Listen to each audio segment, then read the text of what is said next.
이번에 주제를 정하면서 우리 눈 여소서 이렇게 정하였는데요. 영적인 시력이 좋아졌으면 좋겠다, 그런 바람이 있습니다.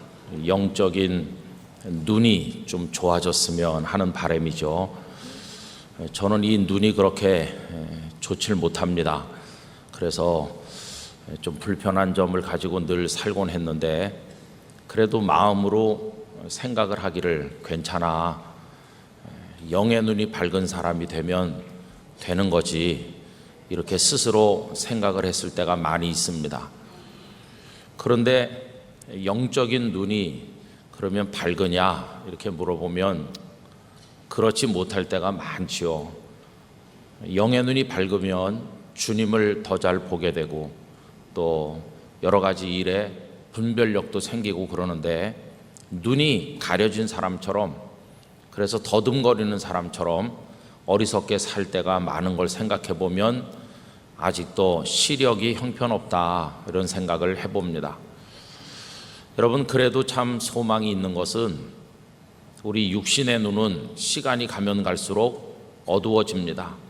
젊어서 저 먼 데 있는 작은 글자까지도 잘 보던 사람이라 하더라도 나이가 70, 80, 90 이렇게 되면 눈가가 다 짓무르기도 하고 눈이 침침하고 크게 떠지지도 않고 봐도 흐릿하고, 그래서 백내장 수술을 하기도 하고 여러 가지 노력을 안 하는 건 아니지만 가면 갈수록 눈이 침침해지죠. 그래서 육신의 눈은 가면 갈수록 침침해지니까 희망이 없다고 할 수도 있겠습니다. 그러나 감사한 것은 영의 눈은 나이와 상관이 없습니다. 영의 눈은 가면 갈수록 하나님의 은혜의 안약을 집어넣으면 더 밝게 볼 수가 있는 것입니다. 그래서 우리가 이제 하반기 6달을 향해서 걸어가게 되는데, 남은 6달 동안 좀 밝히 보면서 분별력을 가지고 살아야 되겠다는 생각을 하게 되었습니다. 그 셰익스피어의 4대 비극 중에서 여러분 리어 왕이라고 하는 작품의 내용을 아실 것입니다. 이 리어 왕이 딸이 셋이 있죠. 이 작품은 켈트족의 신화를 작품의 소재로 삼았다고 제가 들었는데, 근데 리어 왕이 분별력이 없습니다. 그래서 이제 나이가 들고 하니까 생각을 했습니다. 언제까지 내가 왕의 자리에 앉아서 이 고단한 일을 해야 되겠나. 이제는 딸들에게 나라를 좀 이렇게 나눠주고 노후를 편안하게 살아야 되겠다고 생각을 합니다. 그러면 딸 셋 중에서 누가 나를 가장 사랑하는지를 알아야 되겠는데 어떻게 알 수 있을까? 그래서 불러다 놓고 물어봅니다. 너희 셋은 나를 얼마나 사랑하는지 각자 말해봐라. 첫째 딸과 둘째 딸은요, 있는 말 없는 말 다 해가면서 아버지를 자기가 얼마나 존경하고 사랑하는지를 그냥 굉장히 떠버려 댑니다. 근데 사람은 참 이상해요. 그런 얘기를 자꾸 듣다 보면 그런데 넘어가게 돼 있는 것 같습니다. 첫째 딸, 둘째 딸의 말에 홀딱 넘어가는 거죠. 그런데 셋째 코델리아는 네가 나를 얼마나 사랑하는지 말해봐라. 그래도 아버지 별로 드릴 말씀이 없어요, 이러는 겁니다. 왜냐하면 이 딸은 아버지를 사랑하는 자기 마음이 너무나 부족하다고 생각해서 차마 부끄러워서 말을 못하는 겁니다. 아유, 내가 아버지를 제대로 사랑하지도 못하면서 어떻게 내 입으로 그걸 말하겠어. 그러면서 자꾸만 겸손한 모습으로 말하기를 이제 거절했던 것이죠. 그러나 셋 중에서 가장 아버지를 사랑하는 딸은 누굴까요? 너무 쉬운 문제입니다. 3번이 답입니다. 3번. 그런데 이 아버지는 분별력이 없어요. 그래가지고 큰딸, 둘째 딸에게 나라를 절반씩 나눠서 주고 막내딸은 쫓아내다시피 했는데, 막내딸은 프랑스 왕자를 만나서 이제 결혼을 하게 되죠. 그 이후에 벌어지는 비극이 그 속에 담겨 있습니다. 처음에는 큰딸, 둘째 딸이 아버지를 잘 모시죠. 처음에는 그렇게 했죠. 근데 조금 지나니까 아버지를 얼마나 구박하고 천대하는지 나중에 리어 왕은 세상에서 가장 불쌍한 사람이 됩니다. 이제 그런 저간의 사정이 알려지고 하는 과정 속에서 영국군과 프랑스군 사이에 그 프랑스로 시집간 그 막내딸이 군사를 끌고 아버지를 위해서 전쟁을 하려고 쳐들어오고 뭐 이렇게 전쟁이 벌어지고 하는데 결국 맨 끝에는 비극으로 끝나죠. 큰딸, 둘째 딸은 남자 하나를 두고 서로 질투하다가 독살하고 자살하고 이렇게 끝나고, 막내딸은 전쟁에서 지게 되고 죽게 되고, 리어 왕은 나중에 그 막내딸의 시신을 부여안고 통곡을 하고, 여러분 전부 다 죽는 그런 비극으로 끝납니다. 근데 그 출발점이 뭐냐 하면 분별력이 없는 것이죠. 여러분, 영의 눈을 밝게 뜨고 볼 걸 보고 구별할 걸 구별할 수 있다고 하는 것은 우리가 이 세상을 제대로 살아가게 만들어주는 놀라운 힘이 될 줄로 믿습니다. 그래서 예수님께서도 눈이 밝아야 된다고 말씀을 하셨어요. 여러분, 성경 말씀을 우리 한 군데 찾아보도록 하실까요?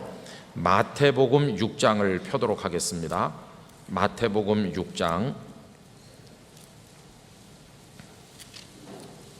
19절입니다. 마태복음 6장 19절, 19절 20절 다 같이 읽어보겠습니다. 너희를 위하여 보물을 땅에 쌓아두지 말라. 거기는 좀과 동록이 해하며 도둑이 구멍을 뚫고 도둑질하느니라. 오직 너희를 위하여 보물을 하늘에 쌓아두라. 거기는 좀이나 동록이 해하지 못하며 도둑이 구멍을 뚫지도 못하고 도둑질도 못하느니라. 아멘. 이 두 절 말씀의 내용은 뭡니까?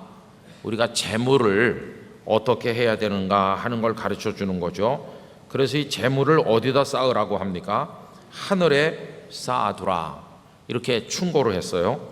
자, 그리고 이제 21절로 내려가 보시면 재물에 관한 말씀을 하면서 21절, 내 보물 있는 그곳에는 내 마음도 있다 하신 다음에 갑자기 주제가 확 바뀌어요. 주제가 무엇으로 바뀌느냐 하면 눈으로 바뀌어요. 22절 23절 읽습니다. 눈은 몸의 등불이니 그러므로 내 눈이 성하면 온몸이 밝을 것이요 눈이 나쁘면 온몸이 어두울 것이니 그러므로 내게 있는 빛이 어두우면 그 어두움이 얼마나 더하겠느냐. 아멘. 눈이 몸의 등불이다. 눈이 밝으면 온몸이 다 밝다. 그런데 눈이 어두워지면 온몸이 다 어두워진다. 밝은 눈을 가지는 게 중요하다, 이렇게 말해요. 인생을 사는 데 있어서 밝은 눈을 가지는 게 중요하다는 겁니다. 그런데 물질, 재물 이야기를 하다가 갑자기 왜 눈의 이야기로 주제가 바뀌었을까요? 그게 좀 이상한데, 이제 다시 24절로 내려가 봅시다. 24절 다 같이요. 한 사람이 두 주인을 섬기지 못할 것이니 혹 이를 미워하고 저를 사랑하거나 혹 이를 중히 여기고 저를 경히 여김이라. 너희가 하나님과 재물을 겸하여 섬기지 못하느니라. 아멘. 24절에 가니까 또다시 재물 이야기가 나오고 있는 걸 볼 수 있어요. 그러니까 그 앞에 재물 이야기 하시고 맨 끝에 재물 이야기 하고 가운데 눈에 대해서 말씀하는 겁니다. 여러분, 그러면 하나님과 재물 두 가지를 동시에 다 섬길 수가 없고 그 중에 하나를 선택해야 되는데, 재물을 하늘에 쌓아두라는 것은 결국 누구를 섬기라는 겁니까? 재물을 섬기는 사람 되지 말고 하나님을 섬기는 사람 돼야 된다. 이 재물은 하나님께서 주시는 복이고 하나님을 위해 사용해야 될 것이지 섬길 대상은 아니다, 이걸 말씀하는 거죠. 그런데 그 중간에 눈 이야기를 하는 이유가 뭐겠어요? 이게 분별력을 말하는 것이, 이 눈이 어두운 사람은 하나님이냐 재물이냐 사이에서 재물을 섬기기로 선택하는 거죠. 이 사람은 영적 시력이 형편없는 사람이에요. 그러나 영적인 눈이 밝은 사람은 하나님과 재물 사이에서 절대로 재물을 선택하는 어리석음을 범하지 아니하고 하나님을 따르게 된다는 것입니다. 그래서 여기서 눈이라고 하는 것은 우리가 세상에서 판단하고 결정하며 살아가는 모든 일에 있어서 지혜롭게 믿음을 따라 판단하게 만들어주는 능력을 가르친다고 볼 수 있어요. 우리 영락교회 성도 여러분, 이 눈이 밝아지시기를 바랍니다. 그래야 어리석게 살지 아니하고 우리에게 주어진 하반기를 잘 살아가게 될 줄로 믿습니다. 그럼 눈이 어두웠던 사람들, 그러면 생각나는 사람들이 많이 있는 중에 요한계시록의 7교회 얘기를 하면서 라오디게아 교회 사람들이 눈이 어두웠다고 하는 게 생각나요. 얼마나 눈이 어두웠냐 하면 옷을 벗었는데도 그걸 모르고 있는 거예요. 내가 옷을 입었나 벗었나도. 그래서 요한계시록 3장 18절에서 이렇게 충고를 하고 있습니다. 내가 너를 권하노니 내게서 불로 연단한 금을 사서 부요하게 하고 흰옷을 사서 입어 벌거벗은 수치를 보이지 않게 하고 안약을 사서 눈에 발라 보게 하라, 이렇게 충고를 하셨어요. 여러분, 여기 안약을 발라서 눈이 밝아져야 되는데 이 안약이 무슨 안약이겠습니까? 주께서 주시는 은혜인 줄로 믿습니다. 은혜를 받으면 눈이 밝아져요. 지금까지 깨닫지 못했던 걸 깨닫게 되는 것이에요. 내가 왜 재물을, 권력을, 명예를, 쓸데없는 정욕을 따라서 살았나? 그때서야 눈이 제대로 떠지고 알게 되는 거죠. 저는 이번 엿새 동안에 저도 우리 성도님들도 거룩한 안약을 바르게 되기를 원합니다.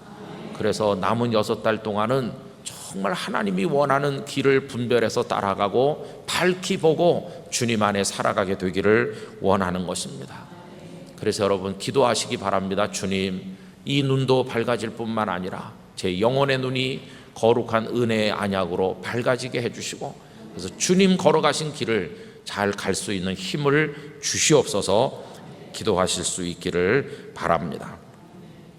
자, 이제 그래서 하루에 한 가지씩 보는 문제를 가지고 이번 주간에는 새벽에 생각을 하는 겁니다. 근데 오늘 월요일 첫 시간에는 주님의 영광을 보는 것에 관해서 생각을 하려고 하는데요. 오늘 읽은 이 고린도 후서 3장의 말씀은 그 배경이 있습니다.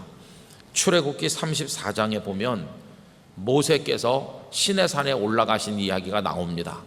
원래 처음에 시내산에 올라가서 십계명 돌판이랑 율법의 말씀을 받아가지고 내려왔는데 사람들이 금송아지 우상을 만들고 어처구니 없는 일을 하고 있지 않았습니까? 그래서 그 돌판을 던지고, 그리고 백성들에게 하나님의 진노가 임하고 많은 사람이 죽기도 하는 비극이 벌어졌어요.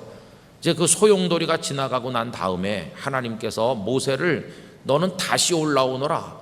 이번에는 돌판을 네가 직접 깎아가지고 오너라. 그래서 돌판을 깎아가지고 올라갔더니 하나님께서 거기다 십계명을 새겨 주시는 거죠. 그가 시내산에 올라가서 하나님과 여러 날 동안 머물게 됩니다. 여러분, 이건 황홀한 겁니다. 형편없는 우리 인생, 흙으로 지음받은 보잘것없는 미물 같은 우리 인생이 하나님과 함께 있다고 하는 게 이게 말이나 되는 겁니까? 그런데 하나님 아버지께서 그 영광의 자리로 보잘것없는 한 사람 모세를 초대하신 겁니다. 너 여기 올라와서 나랑 같이 있자. 여러분, 얼마나 아름다운 장면입니까? 우리가 그 하나님의 영광에 초대받는다고 생각해 보세요. 그래가지고 하나님과 같이 있는 겁니다. 그러다가 모세가 이제 시내산에서 내려오니까 하나님과 함께 있었더니 그 하나님의 영광의 빛이 모세에게 배어 들어가지고 모세의 이 얼굴 피부에서 빛이 나는 거예요. 빛이. 여러분, 무슨 화장품 발라서 빛나는 게 아니고 하나님과 함께 있었더니 빛이 났어요. 얼마나 멋진 표현입니까? 최고의 화장품은 하나님과 함께 있는 겁니다. 얼굴에 빛이 났으니까요. 그런데 그 빛이 확 나는데 모세 자신은 그걸 알았습니까? 몰랐습니까? 모세 본인은 그걸 몰랐어요. 여러분, 이거 참 재미난 거죠. 어때? 나 빛나지? 이건 하수예요, 하수. 진짜 빛이 나는 사람은 자기도 그걸 몰라요. 자기 영혼 속에 깊이 은혜가 배어 들어가지고 뭐 별 말을 안 하고 가만히 있어도 그 존재가 돋보이는 거 아닙니까? 근데 이제 백성들이 모세 얼굴빛을 보고 깜짝 놀라니까 나중에는 알게 됐어요. 자신의 얼굴에서 빛이 난다는 걸. 그래서 이제 수건으로 얼굴을 가리게 됐어요. 여러분, 수건으로 얼굴을 가린 이유가 도대체 뭘까? 오늘 본문으로 가보시면 그 이유를 설명하고 있어요. 오늘 본문 고린도후서 3장 13절 말씀 보십시오. 13절. 우리는 모세가 이스라엘 자손들에게 장차 없어질 것의 결국을 주목하지 못하게 하려고 수건을 그 얼굴에 쓴 것 같이, 이렇게 나옵니다. 모세가 얼굴에 수건을 쓴 이유는 뭐냐 하면 그 얼굴에 빛이 났는데 그게 장차 어떻게 된다고요? 없어진다고요. 모세가 세상 떠나는 그날까지 계속 빛이 난 게 아니에요. 그건 하나님의 영광을 경험함으로 일시적으로 나타난 건데 조금 있으면 없어질 것이기 때문에 그냥 가린 거예요. 왜냐하면 백성들이 이 잠시 후면 없어질 걸 바라보다가 속을 걸 염려하는 거예요. 여러분, 모세 얼굴에 나는 광채가 중요한 겁니까? 그 광채를 그에게 주신 하나님이 중요한 겁니까? 하나님이 중요한 겁니다. 그러면 이 백성들이 모세 얼굴을 바라봐야 되겠습니까? 하나님을 바라봐야 되겠습니까? 하나님을 바라봐야 되죠. 이 백성들도 하나님을 대면하기만 하면 그들의 얼굴에서도 빛이 날 거 아닙니까? 여러분, 우리가 바라봐야 될 분은 하나님이시지 모세가 아닌 것입니다. 그렇잖아요? 그런데 모세가 걱정됐어요. 아니, 이 사람들이 전능하신 여호와 하나님을 바라볼 생각을 해야지 내 얼굴에 빛이 난다고 나만 쳐다보고 이 빛만 바라보고 따라오네, 안 되겠다, 이렇게 가려버렸어요. 왜? 백성들이 영적인 무지 때문에 속을까 봐, 하나님을 바라보지 못하고 엉뚱한 걸 바라보게 될까 염려해서 이걸 가려버린 것이에요. 차라리 안 보는 게 더 낫지. 그런데 그 이후에도 사람들은 어떻게 했습니까? 계속해서 모세 얼굴만 바라보고 있더라 하는 것입니다. 그래서 여러분 14절로 내려가 보실까요? 모세는 그런 마음을 가지고 얼굴에 수건을 쓰신 것인데, 그러나 참 유감스럽게도 그들 이스라엘 백성들의 마음이 완고하여 오랜 세월이 지난 오늘까지도 구약 성경을 읽을 때 그 수건이 벗겨지지 아니하고 있으니, 이 말은 무슨 말입니까? 그 유대인들이 긴 세월 지났는데도, 예수님이 오셨는데도 성경 말씀 읽을 때 누굴 쳐다본다는 겁니까? 모세만 쳐다보고 있는 거예요. 모세. 여러분, 모세는 백성들이 자기를 쳐다보기를 원하지 않았어요. 모세는 백성들이 하나님을 우러르기를 원했던 것인데, 예수님 당시에 유대인 지도자들은요 아직까지도 모세 얼굴을 바라보는 거예요. 그래서 어떤 예가 있습니까? 어느 날 사람들이 와가지고 예수님께 여쭤보는 거죠. 어떤 남자가 어떤 여자랑 같이 살았는데 이혼을 해도 되는 겁니까? 이렇게 질문을 했죠. 그랬더니 예수님께서 대답하시죠. 성경에 뭐라고 돼 있느냐? 하나님께서 한 남자와 여자를 짝지어 결혼하게 하셨기 때문에 이혼할 수 없다고 말씀하신다. 이 예수님의 대답이에요. 예수님께서 이혼하면 안 돼라고 하셨어요. 그러면 이 사람들이 어떻게 해야 됩니까? 아, 그렇습니까? 알겠습니다. 그게 하나님의 뜻이군요 하면서 가야 되는데, 이 사람들이 뭐라고 말하냐 하면, 그런데요 모세는 우리한테 그렇게 말하지 않았는데요, 이러면서 모세를 들고 나와요. 모세는 그 아내에게 이혼 증서를 주어서 내보내라고 했습니다. 아닌 게 아니라 신명기 24장 1절에 보면 모세가 그 백성들의 완악함을 고려해서 그 여인을 지키고 보호하기 위하여 이혼 증서를 줘서 이혼할 수 있는 예외적인 규정을 말씀한 적이 있거든요. 자, 그럼 보세요. 이혼하지 말라는 게 누구 뜻입니까? 하나님의 뜻입니다. 창조 원리가 그래요. 한 남자와 한 여자가 만나서 평생을 사랑하며 살도록 하나님의 뜻이 그래요. 그런데 지금 이 백성들은 누구의 뜻을 들고 나오는 겁니까? 모세는 그렇게 말하지 않았는데. 그럼 여러분, 여기 지금 모세가 이혼 증서를 줘서 내보내라고 한 그 말씀도 사실은 누가 주신 말씀일까요? 그것도 하나님이 모세에게 그렇게 말해주라고 주신 말씀이니까 둘 다 하나님의 말씀이죠. 그럼 여러분, 하나님께서 그런 말씀을 하신 것은 이유가 뭡니까? 이 백성들이 완악하니까 여자를 그냥 막 쫓아내고, 그러니까 최소한의 권리라도 지키기 위해서 그렇게 했던 거지, 하나님의 본심은 그게 아니거든요. 근데 이 사람들은 모세 하는 거예요. 여러분, 그때 그 유대 지도자 바리새인들이 하나님을 믿는 사람들입니까? 모세를 믿는 사람들입니까? 우리는 모세를 따른다. 모세 이래요. 여러분, 이게 지금 그들의 눈에 아직도 모세 얼굴을 쳐다보고 아직도 수건이 그냥 가려져 있는 거죠. 여러분, 수건을 벗으면 모세 얼굴에 빛나던 영광이 그때까지 남아있나요? 없어졌나요? 없어진 지가 오래예요. 벌써 그 모세 얼굴에 빛나던 영광은 없어진 지가 오래입니다. 그런데도 아직도 모세 얼굴에 빛이 나거니 생각하면서 그 수건을 쳐다보는 사람처럼 모세를 쳐다보고 있는 것이니 얼마나 어리석습니까? 여러분, 모세 얼굴에 나는 빛은요, 뭐와 같으냐 하면 작은 촛불과 같은 거라면 우리 주님은요, 태양빛보다 더 밝은 분이세요. 그럼 태양빛 같은 주님의 영광이 있는데 거기다가 모세의 촛불 갖다 놓고 나는 모세가 더 밝은 것 같아. 얼마나 어리석습니까? 그런데 여러분, 여기 지금 바울 사도를 통해 뭐라고 하십니까? 거기 14절 끝에 보니까 아주 중요한 얘기를 하고 있어요. 그 수건이 없어지게 하는 방법이 뭡니까? 그 수건은 그리스도 안에서 없어질 것이라. 아멘. 여러분, 바라볼 필요가 없는 걸 바라보고 속지 않아야 될 것에 속지 않고 살아갈 수 있는 비결은 뭐냐 하면 그리스도 안에 들어가는 것입니다. 다른 말로 말하면 주님의 영광을 내가 보는 겁니다. 내가 주님의 영광을 한번 경험하고 나면 그 다음에 모세 얼굴 같은 거 더 이상 쳐다보지 않을 겁니다. 모세 얼굴에 잠시 빛이 났던 것은 모세도 주님의 영광을 봤기 때문에 빛이 난 거지 모세가 중요한 분인 건 아니야. 모세에게 빛이 나게 해주셨던 주님이 중요한 분이지 나는 주님을 보겠어 이러면서 주님을 향해 돌아서는 게 그게 정상이라 하는 것입니다. 그래서 여러분, 15절, 안타깝게도 오늘날까지도 모세의 글을 읽을 때마다 많은 사람들이 수건이 그 마음을 덮은 것 같이 그렇게 어리석구나 탄식을 하시고 16절 다 같이 읽습니다. 그러나 언제든지 주께로 돌아가면 그 수건이 벗겨지리라. 할렐루야. 여러분, 이 말씀에 줄쳐서 기억하시고요, 이 말씀대로 되시기를 축복합니다. 주께로 돌아가면 수건이 다 벗겨지는 거예요. 더 이상 그런 거 쳐다보지 않게 돼요. 여기 돌아간다는 이 단어는 회개라는 뜻을 담고 있는 단어입니다. 그래서 주께로 돌아가면 이 말을 풀어서 말하면 이런 거죠.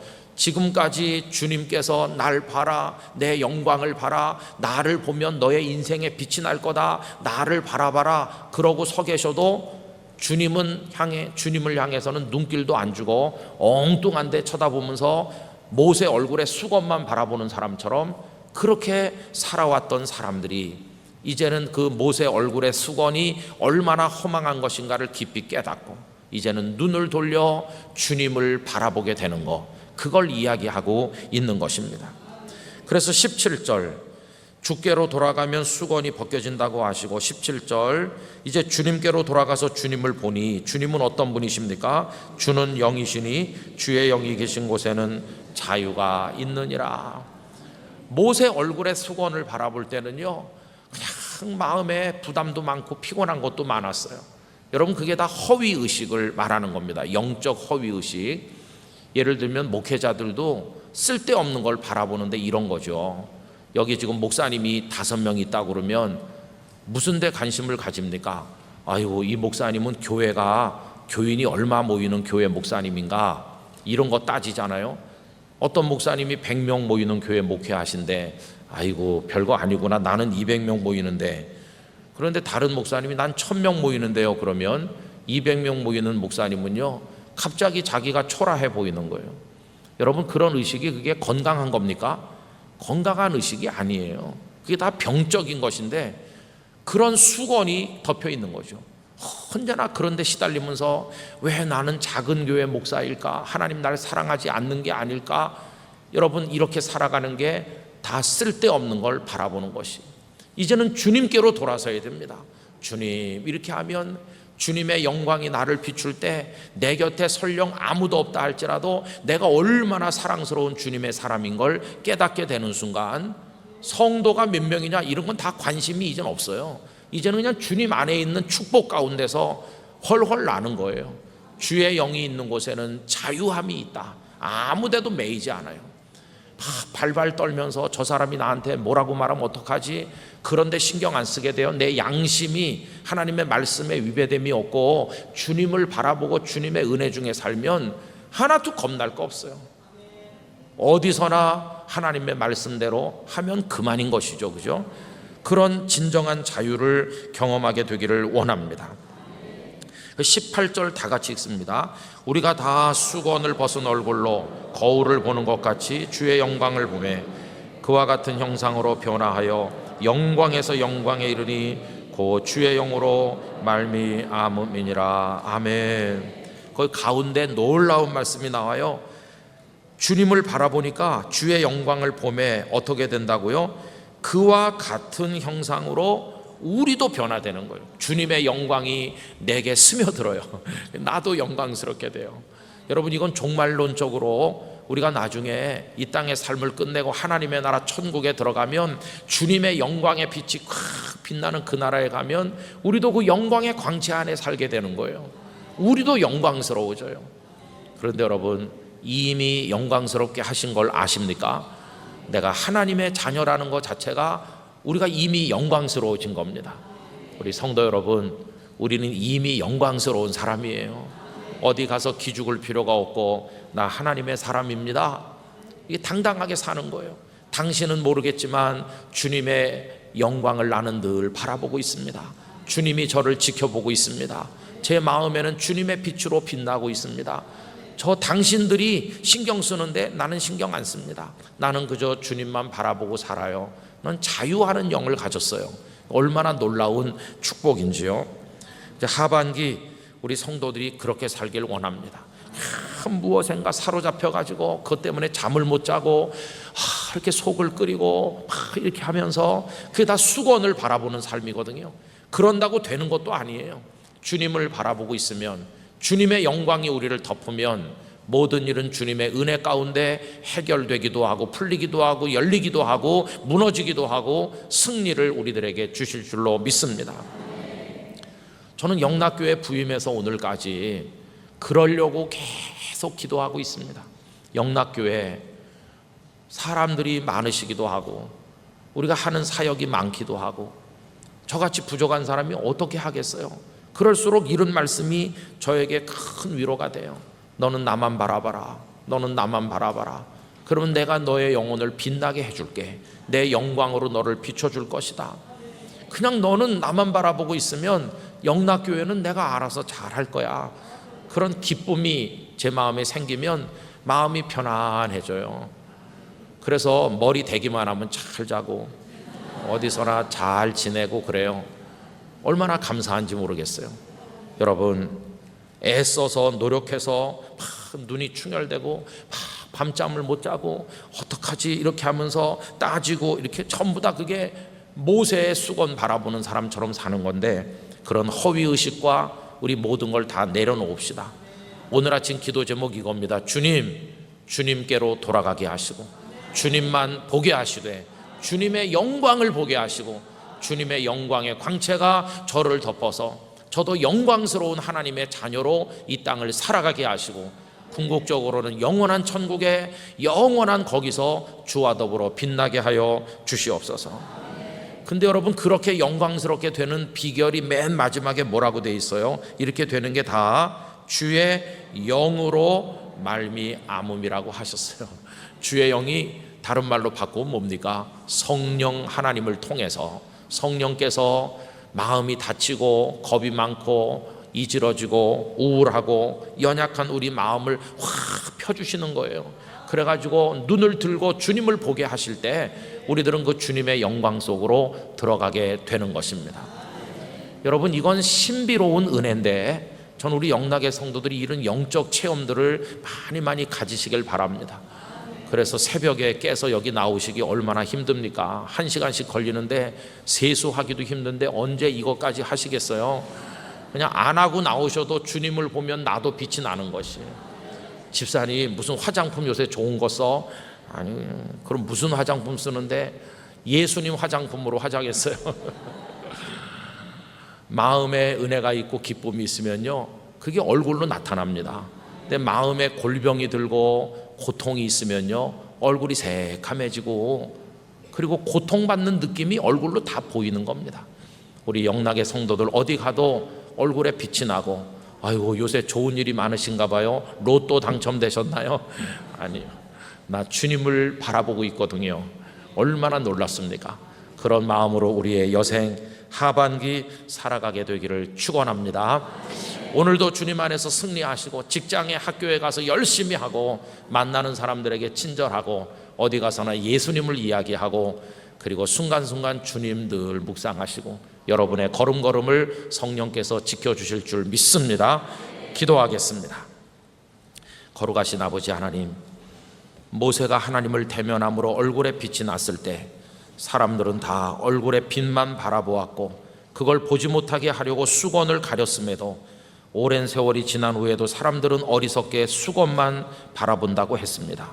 이미 주님이 오셔서 주님을 바라볼 수 있음에도 사람들은 모세의 얼굴에 수건만 바라보았습니다. 이제 저희들은 주께로 돌이키게 하시고, 주의 영광을 보게 하시고, 주의 영광을 봄으로 저희 끝까지도 영광스럽게 되는 체험을 하게 하시고, 주님의 영광 안에 거하는 영락의 성도들이 되게 하여 주시옵소서.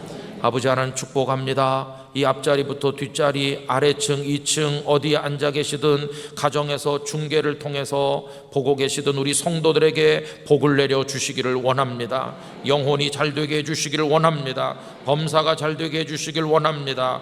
그런데 주 안에서 잘되기를 원합니다. 시선을 주께로 고정하게 하여 주시기를 원합니다. 이 6월의 마지막 한 달을 예수님 이름 붙들고 승리케 해주시기를 원합니다. 내일 새벽에도 다 깨워주셔서 기쁨으로 달려나오고, 하나님의 은혜의 안약을 발라 눈이 밝아지고 하나님 안에 우뚝 서는 저희들이 되게 해 주시옵소서. 2019년 출발하면서 가졌던 소망들, 상반기가 거의 다 끝나는 시점에까지 부실한 게 많을지라도 낭망치 말고 남은 6개월 동안 하나님 의지하며 달려가는 동안에 열매가 되는 복을 내려 주시옵소서. 가정을 평강하게 하시고, 일터가 부흥되게 해주시고, 자녀들이 강건하게 하시고, 성도들이 하나님의 능력으로 무장되게 하여 주시옵시고, 하반기에 영락교회가 끊임없이 부흥되게 하시고, 은혜로운 예배를 드리고 하나님을 사랑하고 겸손하게 서로 존경하고 사랑하며 주님 기뻐하는 교회를 가꾸어 나가도록 성령님이시여 역사하여 주시옵소서. 오늘도 안내하시고 차량 봉사하시고 또 주방에서 음식을 장만하는 모든 이들의 수고를 하나님께서 기억하시고 복을 내려 주시옵소서. 이제는 주 예수 그리스도의 은혜와 하나님 아버지의 사랑과 성령님의 교통하심이, 주의 영광을 보며 영광스러운 하나님의 자녀로 승리하기를 원하는 모든 분들 가운데 영원토록 충만하시기를 축원하옵나이다. 아멘.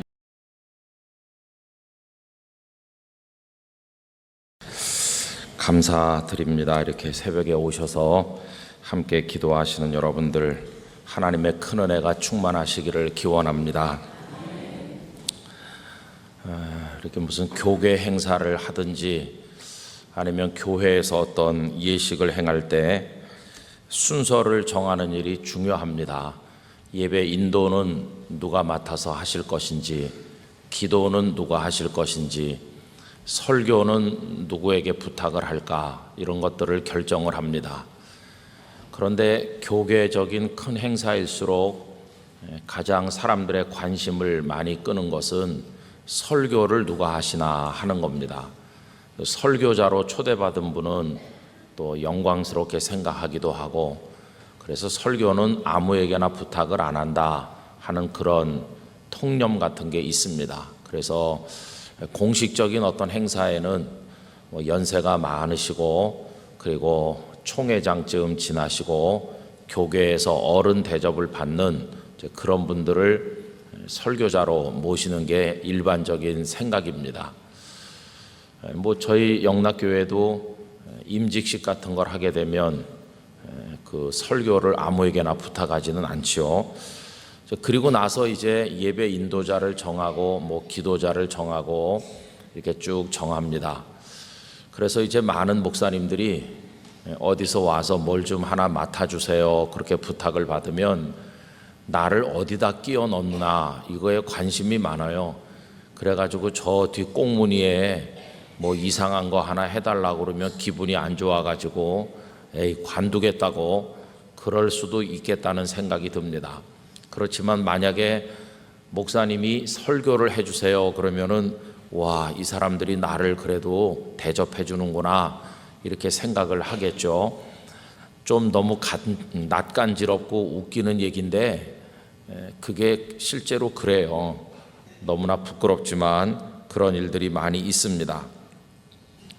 근데 언젠지 저보고 이제 연락이 왔어요. 그래서 뭘 하라고 하나 이렇게 생각을 했어요. 근데 저는 제가 생각할 때 설교를 하라고 할 줄로 생각했어요. 제가 얼마나 교만한 사람입니까? 아, 이 목사님 나보고 설교하라고 하나 보다 그렇게 생각을 했는데 그게 아니었어요. 나중에 특별 기도 드리는데 특별 기도를 해달라는 거예요. 그래서 뭐 아는 처지에 싫다고 말할 수도 없고 그래서 뭐 그렇게 하죠 이렇게 하고 전화를 내려놓고 가만히 생각해 보니까 아니 아무리 봐도 설교는 내가 해야 될 것 같은데 왜 여러분 이렇게 뻔뻔합니다. 제가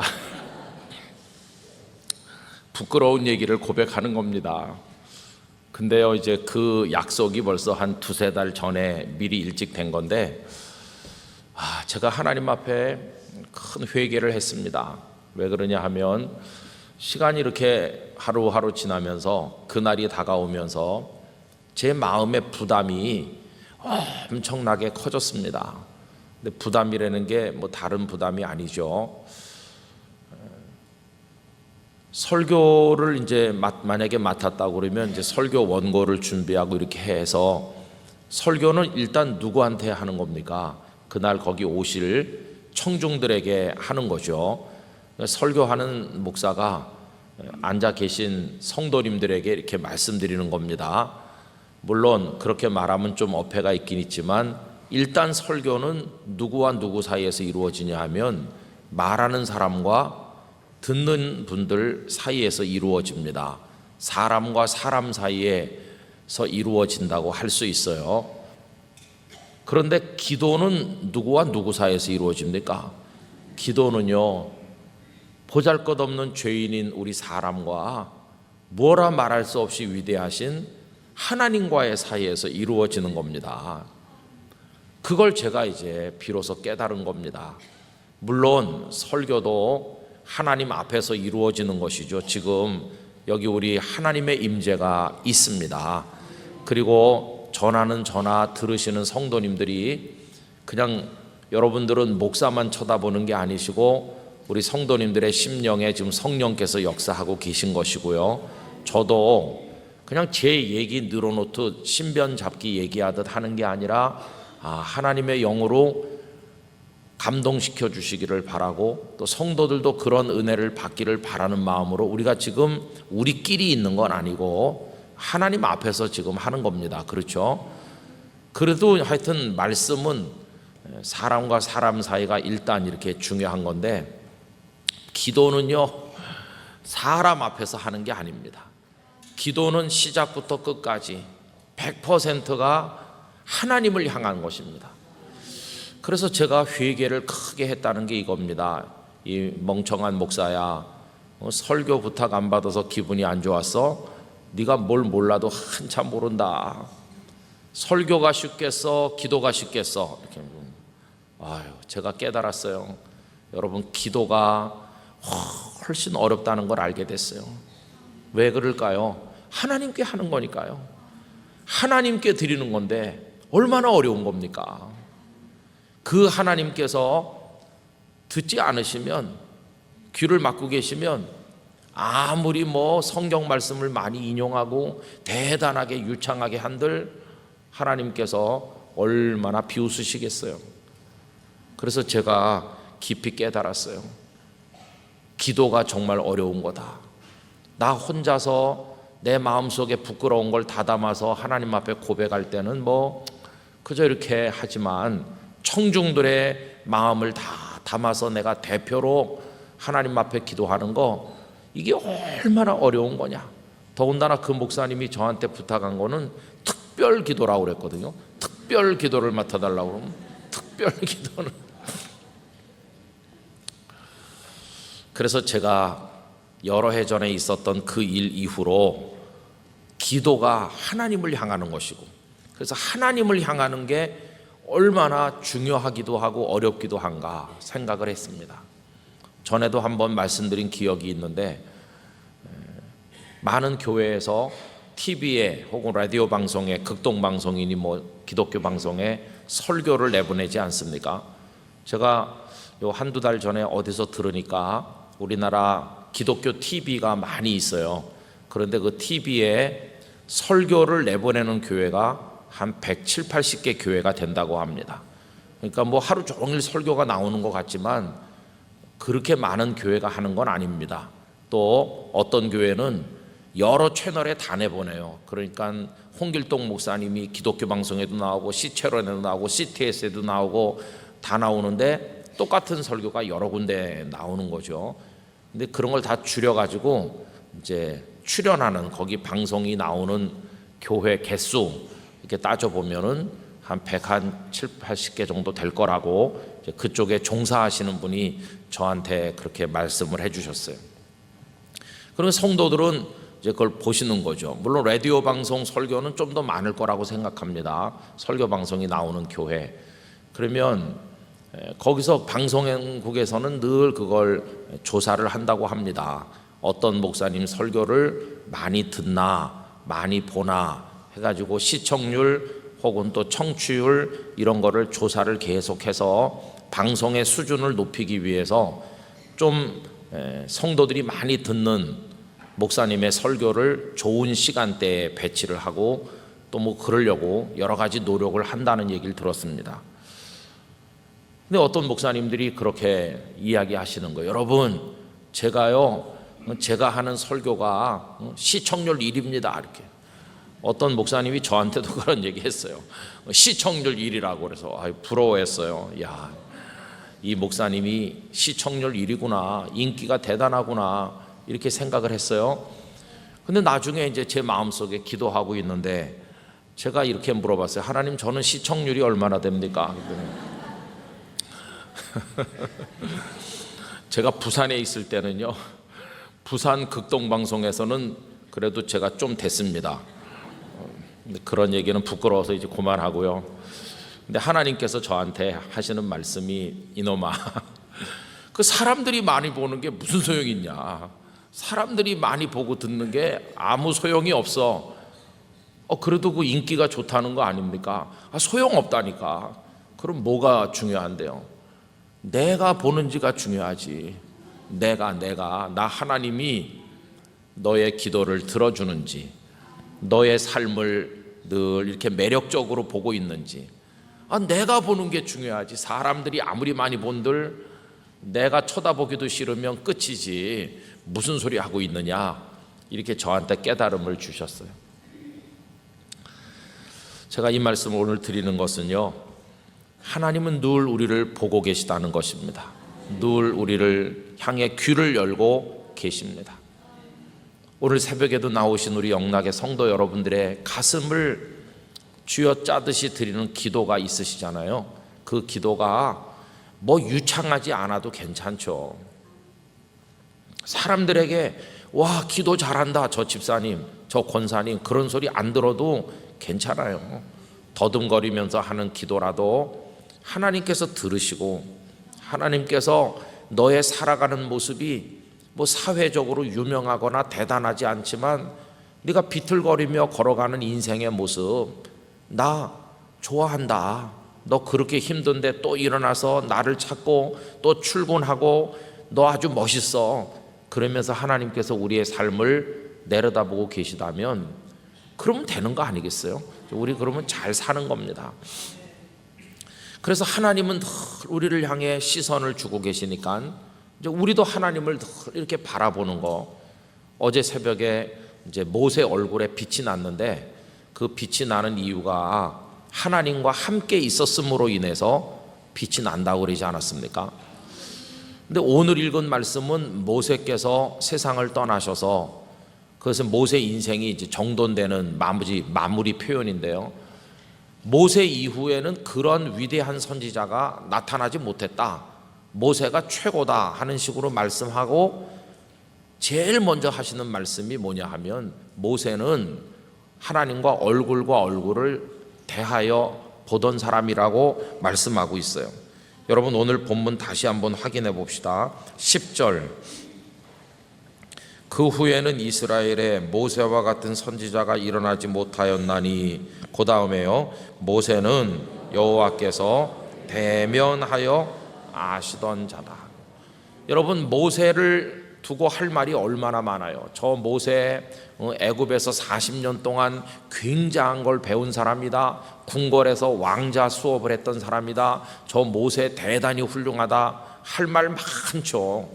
말하자면 모세의 경력, 어떤 분이 돌아가신 다음에 장례식 할 때 그분의 경력을 그 양력을 와서 낭독하지 않습니까? 어디서 태어나셨고 어디서 공부하셨고 어디서 가르치셨고 어디서 무슨 회장 이사장 하셨고 좋은 거 다 빼가지고 쭉 하죠. 제가 우리 사회에 어느 유명한 분의 장례식에 갔는데 그 장례 예배 순서지가요 8페이지인가 그래요. 근데 그 중에 5페이지가 그분의 양력이었습니다. 5페이지가 하신 일이 얼마나 많은지 깜짝 놀랐어요. 이야, 이분이 이렇게 많은 일을 하셨구나. 근데 평범한 소시민들은 뭐 양력이랄 게 별로 없죠. 그래서 양력이 별로 없는 사람은 양력이 많은 사람을 부러워하고 그런 사람은 성공한 사람, 양력이 없는 사람은 성공 못한 사람, 이런 식으로 생각하잖아요. 근데 모세를 두고 말씀할 때 그에 대해서 쓸 말이 많을 것 같은데 그건 다 생략하고 제일 먼저 말씀하는 게 이겁니다. 여호와께서 대면하여 아시던 자. 여기 대면은 얼굴과 얼굴을 마주 보는 겁니다. 얼굴과 얼굴을 마주 보는 거. 이게 이제 히브리어로 파님인데 얼굴이 하나님의 파님과 또 모세의 얼굴 이렇게 마주 보는 거예요. 그럼 여러분 모세가 하나님의 얼굴을 봤나? 하나님도 우리처럼 두 눈이 있고 귀가 있고 이렇게 생기셨나? 이런 이상한 상상을 하기가 쉬운데 여기에 포인트는 그런 게 아니죠. 물리적으로 육체적으로 뭐 하나님을 진짜 봤냐 그런 거가 아니라 그만큼 모세가 하나님과 가까웠다는 것을 표현하는 겁니다. 여러분 육신적인 눈으로 본 거는 아니라는 걸 우리가 이해해야 되는데 요한복음 1장 18절에 이렇게 선언하고 있어요. 본래 하나님을 본 사람이 없으되. 그러니까 하나님을 본 사람은 한 사람도 없어요. 그러니까 모세는 보지 않았느냐 이렇게 말하면 안 되는 거죠. 모세도 이 눈으로 야 하나님이 이렇게 생기셨구나 그걸 봤다는 뜻이 아니고 대면한다는 것은 하나님과 그가 영적으로 뭐라고 표현하기 힘들 정도로 가까웠음을 그렇게 나타내는 걸 알 수 있어요. 근데 여러분 모세가 하나님을 대면했다는 얘기가 여러 군데 나옵니다. 민수기 12장 8절 이제 그 아론하고 미리암이 모세를 향해 반기를 드는 이야기가 나오지 않습니까? 그때 아론과 미리암을 하나님께서 꾸짖으시면서 하시는 말씀 가운데 이런 대목이 있어요. 그와는 이제 모세죠. 그와는 내가 대면하여 명백히 말하고 은밀한 말로 하지 아니하며 그는 또 여호와의 형상을 보거늘. 너희들이 감히 모세를 비방해? 내 종 모세는 너희들하고 다르다. 모세는 나와 대면하는 사람이고 나랑 친밀하게 말하는 사람이고 내 형상을 본다. 이런 식으로 말씀하면서 하나님께서 모세를 두둔하신 걸 볼 수가 있습니다. 그러면 모세가 하나님과 대면하고 친구처럼 이렇게 말하고 했다는 얘기가 어느 대목에서 나올까? 여러분 오늘 이 얘기를 하면서 우리 마음에 나도 이 눈으로 하나님을 보고 싶다 그런 소원을 가지는 게 옳을까요? 안 옳을까요? 그런 소원은 옳은 게 아니에요. 이건 하나님께서 누구에게 나 하나님 봤어 이렇게 자랑하라고 하려고 주시는 그런 이야기가 아니에요. 우리가 한평생을 살면서 하나님이 살아계시고 하나님께서 나와 같이 계시고 하나님께서 우리 삶의 주인이시고 나를 통해 뭔가를 이루신다는 걸 체험하게 되는 순간들이 가끔씩 있는데 하나님의 현존을 경험하는 것이죠. 이거보다 더 거룩한 경험은 이 세상에 존재하지 않습니다. 근데 이게 어린 나이부터 이루어지는 사람이 있고 나이가 많이 든 다음에 이루어지는 사람이 있습니다. 일찍 이루어진 사람의 대표적인 예를 든다면 사무엘일 것입니다. 사무엘은 젖된 다음에 엘리 제사장 밑에 와서 성장하는데 어느 날 그가 몇 살인지는 잘 모르지만 아직 어릴 때 하나님께서 사무엘아 사무엘아 이렇게 부르시고 그에게 말씀하셨잖아요. 즉 하나님의 현존을 사무엘은 일찍부터 경험을 했습니다. 그럼 모세는 어떨까요? 모세는 애굽에서 40년 왕자로 사는 동안에 단 한 번도 하나님의 임재를 경험한 적이 없습니다. 미디안 광야에서 40년 지나는 동안에 80세 될 때까지도 역시 없었습니다. 이제는 인생이 다 끝난 것 같고 희망이 별로 없는 것 같은 나이 80에 떨기나무 불꽃 가운데 나타나신 하나님을 뵙게 된 것입니다. 여러분, 그래서 우리가 신앙생활 하면서 이게 각자마다 다 다르고 또 인생의 그 이야기에 따라 다르니까 왜 하나님께서는 나에게 하나님의 현존을 경험하도록 하시지 않나 이렇게 낙심할 필요가 없습니다. 여러분, 여기에는 나이가 중요하지 않습니다. 여기 연로하시고 연약한 우리 영락의 성도들이라 할지라도 어느 날 하나님께서 당신의 임재를 나에게 강력하게 경험하게 해주실는지 알 수 없는 것입니다. 우리는 늘 내가 하나님을 바라보지 못해서 그렇지 하나님께서는 벌써 영원 전부터 나를 알고 계시고 나를 보고 계시다는 사실을 믿어야 됩니다. 우리가 늘 중요하게 여기는 것은요, 내가 그분을 경험했냐, 내가 봤냐, 자꾸 내 중심으로 생각해요.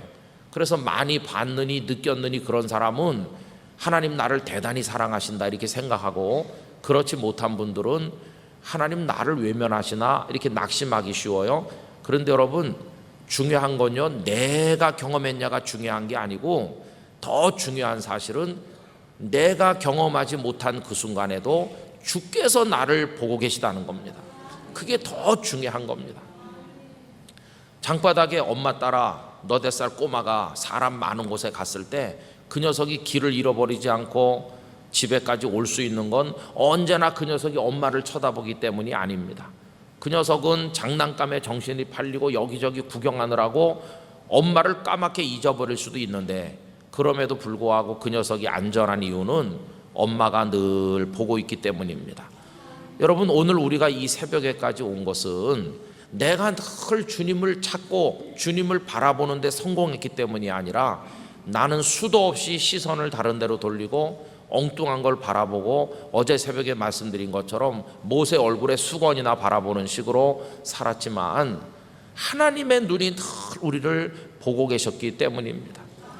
그걸 믿어야 되는 거예요. 그걸 믿으면 두려움이 없어져요. 하나님이 날 보고 계시다, 날 알고 계시다. 그러면서 그 다음에 나도 하나님께 집중했으면 좋겠다 하는 거죠. 그건요, 무슨 그렇게 함으로써 자랑거리가 생기기 위한 거 아닙니다.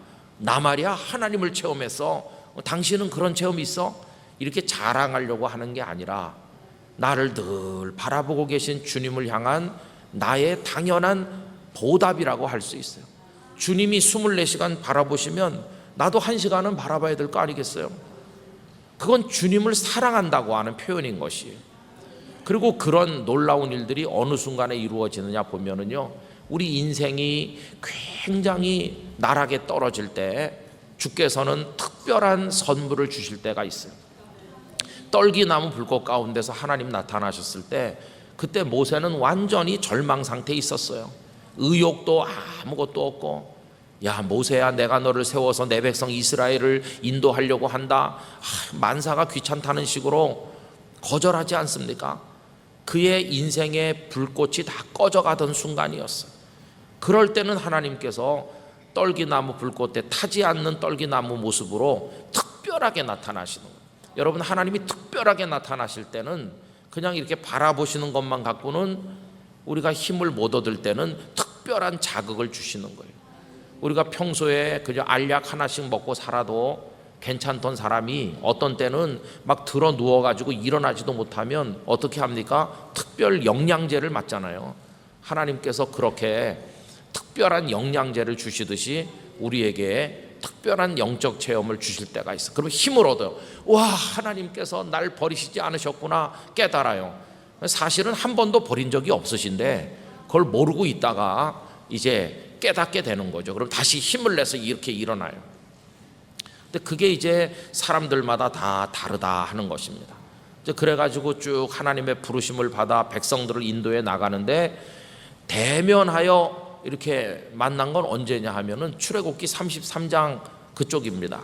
여러분 출애굽기 33장에서 제가 몇 절 읽어드리는데 거기 11절 사람이 자기의 친구와 이야기함 같이 여호와께서는 모세와 대면하여 말씀하시며 친구랑 이야기하는 것처럼 한대요. 모세가 하나님과 대화하는 게.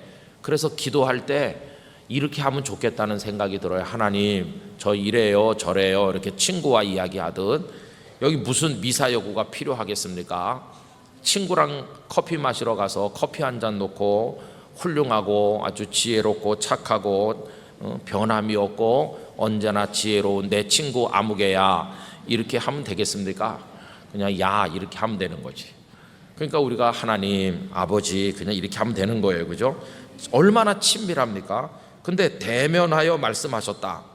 그럼 이게 어느 시점인가를 알아야 되는데요. 32장에 무슨 일이 있냐 하면은 십계명 돌판 받아가지고 내려오는데 금송아지 만들고 백성들이 막 그래서 큰 비극이 있잖아요. 그 돌판을 집어 던지고 막 이런 일이 있잖아요. 그리고 모세가 너무너무 낙심했어요. 그래가지고 심지어 뭐라고 그러냐면 하나님 차라리 저를 죽게 해주시고 이 백성을 불쌍히 여겨달라고 완전히 낭망돼가지고 죽기 직전이에요. 모세의 마음이 그냥 다 무너져 내렸어요. 어떻게 이런 일이 있단 말인가. 그래서 그가 가장 힘들 때 가장 어려운 나락에 떨어졌을 때 하나님께서 친구처럼 대면하여 말씀하는 거예요. 여러분 이런 영적 체험은 우리를 격려한다는 것을 알 수 있습니다. 그 아까 떨기나무 그 얘기는요, 무의미하게 미디안 광야에서 살던 그에게 인생의 목적을 주시고 삶의 의미를 주실 때 일어났던 일이에요. 이제 너는 이렇게 시간이나 보낼 사람이 아니라 내 백성의 지도자가 되라. 여러분 우리가 삶의 의미와 목적을 발견할 때 하나님의 은혜를 체험하게 되거든요. 여기 33장 얘기는 굉장히 그 주저앉아 있을 때 나락에 떨어졌을 때 하나님께서 말씀하는 거예요. 대면하여 힘내, 난 네 친구와 같이 늘 여기 있지 않느냐, 힘내라 이렇게 하신 것을 우리가 볼 수 있어요.